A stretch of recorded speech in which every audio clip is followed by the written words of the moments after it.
Hi, my name is Kevin Conru, and we're in Brussels at a presentation on art from the Pacific Islands, or Oceanic art. The reason we're having this exhibition, it's the 100th year of the beginning of the Surrealist art movement, which was founded in France and Belgium as well by André Breton. Although the Surrealists, like many people, loved this art, this is a standalone exhibition, meaning the pieces here are being shown as works of art on themselves, without further reference to the Surrealist movement. Primarily, though, the Surrealists loved elements of Oceanic art, which I can explain.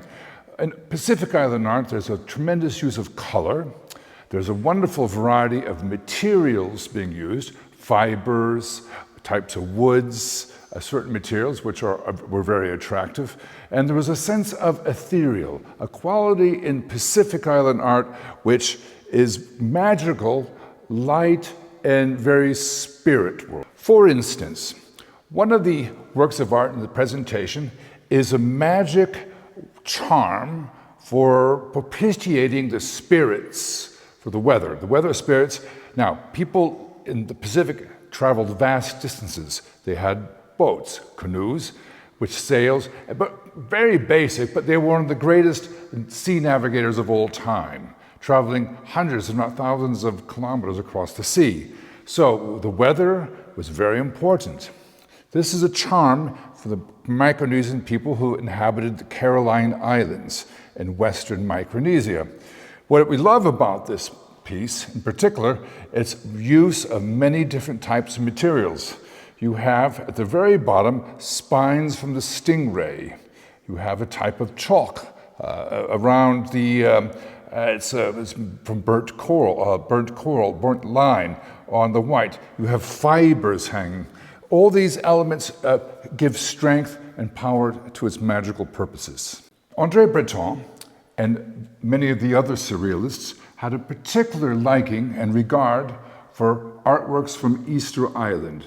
Now, Easter Island is one of the furthest, how would I say, it's a very small island, a long, long way from a near mainland. And it's at the furthest end of this Polynesian triangle. We have New Zealand in the south, Hawaii in the north, and there's tiny, tiny Easter Island.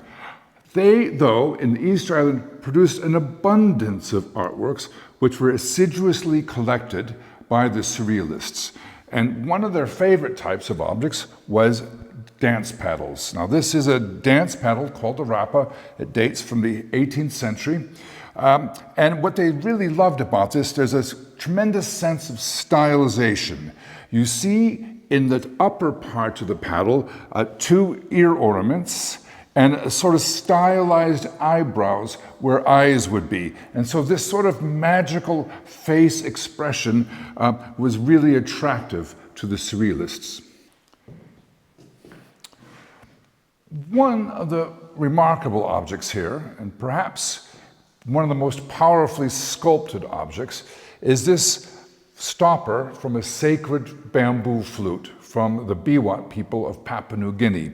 Now, the reason why we're standing on this profile, it has a fantastic front, but the profile is extraordinarily dynamic. You can see the massive head with its very, very powerful expression. You can see the mouth with the tiny little teeth on the inside, but which is really wonderful, and the way this artist presented the work was this space, the negative space, echoing between the head, the neck, the arms, going down to the legs and the back of the legs. It's extremely harmonious and extremely powerful, giving this work a real boost of strength. Here's one of my favorite works. This is in fact a musical instrument.